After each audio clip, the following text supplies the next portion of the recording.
Hello ಅಪ್ಪ. ಹೇಳು ರವಿ. ಅಲ್ಲಿ ಅಕ್ಕಪಕ್ಕ ಯಾರಾದರೂ ಇದ್ದಾರಾ? ಯಾಕೆ? ಹಾಗೆ ಸೈಲೆಂಟಾಗಿ ಸೈಡಿಗೆ ಬನ್ನಿ.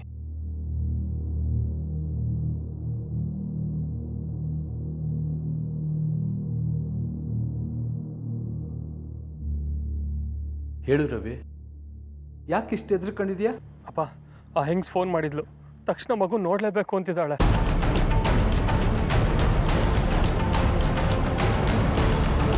ಅಯ್ಯೋ, ಅದು ಯಾಕೋ ಸಾಧ್ಯ? ಹೇಗಾದರೂ ಮಾಡಿ ಸಾಧ್ಯ ಮಾಡಲೇಬೇಕಪ್ಪ. ಇನ್ನೊಂದು ಸ್ವಲ್ಪ ಹೊತ್ತಿಗೆ ಆ ಹೆಂಗ್ಸು ಅಕ್ಕನ ಮನೆ ಹತ್ರ ಬರ್ತಾಳೆ. ಅವಳಿಗೊಂದು ಸ್ವಲ್ಪ ಹೊತ್ತು ಮಗುನ ತೋರಿಸಿ ಕಳಿಸ್ಬಿಡೋಣ, ಇಲ್ಲಾಂದರೆ ಮಗುನ ವಾಪಸ್ ಕೊಟ್ಬಿಡಿ ಅಂತ ಕೇಳ್ತಾಳಪ್ಪ. ಅಯ್ಯೋ ದೇವ್ರೆ, ನೀನು ಮಾಡಿರೋ ಕೆಲಸಕ್ಕೆ ಎಂಥ ಹಿಕ್ಕಟ್ಟಿನ ಪರಿಸ್ಥಿತಿಯಲ್ಲಿ ಸಿಗಾಕೊಂಡಿದ್ದೀವಿ ನೋಡು. ಅಪ್ಪ, ಈಗ ಅದನ್ನೆಲ್ಲ ಮಾತಾಡೋಕ್ಕೆ ಟೈಮ್ ಇಲ್ಲ. ನಾನಲ್ಲೇ ಅಕ್ಕನ ಮನೆ ಹತ್ರ ಬಂದು ನಿಮಗೆ ಫೋನ್ ಮಾಡ್ತೀನಿ, ನೀವೇ ಬಂದು ಬಾಕ್ಲು ತೆಗೀರಿ. ಸ್ವಲ್ಪ ಹೊತ್ತು ಮಗು ತೋರಿಸಿ ಕಳಿಸ್ಬಿಡೋಣ ಅಪ್ಪ. ಆಯಿತು.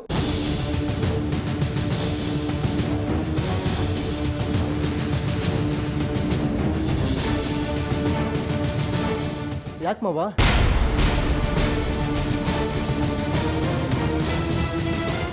ಎನ್ಸ್ಟಾಗಿದ್ದೀರಾ? ಏನೂ ಇಲ್ಲ, ಏನೂ ಇಲ್ಲ. ಗೊತ್ತಾಯ್ತು ಬಿಡಿ, ರಾತ್ರಿ ಪೂರ ನಿದ್ದೆ ಮಾಡಿಲ್ಲ ಅಲ್ವಾ? ಹೋಗಿ ಮಾವ, ರೂಮ್ಗೆ ಹೋಗಿ ರೆಸ್ಟ್ ಮಾಡಿ. ಆಯ್ತಾಯ್ತು. ಏನೇ ಬಂಗಾರಿ, ಆರು ನಾನು ಆರು ಅಪ್ಪ ಹೇಳು. ಅದಿನ್ನೂ ಅಪ್ಪ ಅನ್ನಕ್ಕೆ ತುಂಬ ಟೈಮ್ ಇದೆ ಶ್ರೀ. ನೀನು ಬರೋಕ್ಕೂ ಮುಂಚೆ ಅಮ್ಮ ಅಂತ ಹೇಳಿದ್ಲು ಹೇಳು, ಈಗ ಅಪ್ಪ ಅಂತ ಹೇಳಲ್ವಾ? ಅಮ್ಮ ಅಂತ ಹೇಳಿದ್ಲಾ? ಹೌದು, ಹೇಳಿದ್ಲು. ಅವಳು ಹುಟ್ಟುವಾಗ ಫಸ್ಟ್ ನನ್ನ ಮುಖ ನೋಡಿದ್ಲಲ್ಲ, ಅದಕ್ಕೆ ಹಾಗೆಂದಿರ್ತಾಳೆ.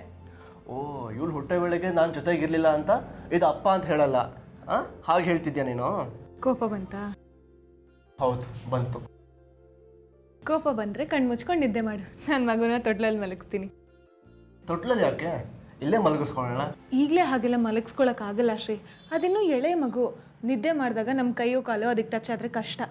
ಮತ್ತು ಅವತ್ತು ಗೊಂಬೆನ ನಮ್ಮಿಬ್ರು ಮಧ್ಯೆ ಮಲಗಿಸ್ಕೊತಿದ್ದೆ, ಕೇಳಿದ್ರೆ ನಮ್ಮ ಮಗು ಆದ್ಮೇಲೆ ಅಭ್ಯಾಸ ಆಗಲಿ ಅಂತ ಹೇಗೆ ಮಾಡ್ತಿದ್ದೀನಿ ಅಂದೆ.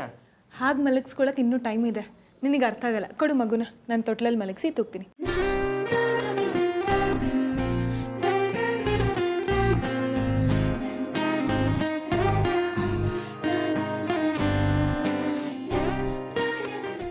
ನಾನು ಮಗುನ ಮಲಗಿಸ್ತೀನಿ, ನೀನು ಮಲ್ಕೋ.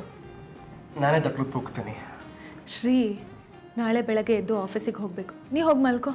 ಚಾನು, ನಾನು ಬೆಳಿಗ್ಗೆ ಆಫೀಸ್ಗೆ ಹೋದರೆ ಬರೋದು ರಾತ್ರಿ ಆಗುತ್ತೆ. ಆದರೆ ನೀನು ಇಡೀ ದಿನ ಮಗು ಜೊತೆಗೆ ಇರ್ತೀಯ, ಮಗುನ ಆಟ ಆಡಿಸ್ತೀಯ, ಮಗುಗೆ ಹಾಲು ಕೊಡಿಸ್ತೀಯ. ಅದಕ್ಕೆ ಈ ಟೈಮಲ್ಲಾದರೂ ನಾನೇ ಆಟ ಆಡಿಸಿ ಮಲಗಿಸ್ತೀನಿ. ಮಗು ಆರೈಕೆ ಮಾಡೋದು ತಾಯಿಗೆ ಕಷ್ಟ ಆಗಲ್ಲ, ನೀ ಹೋಗಿ ಮಲ್ಕೋ. ನಾನು ಹೇಳಿದ್ಮೇಲೆ ಮುಗೀತು, ನಾನೇ ಮಲಗಿಸ್ತೀನಿ ಪ್ಲೀಸ್.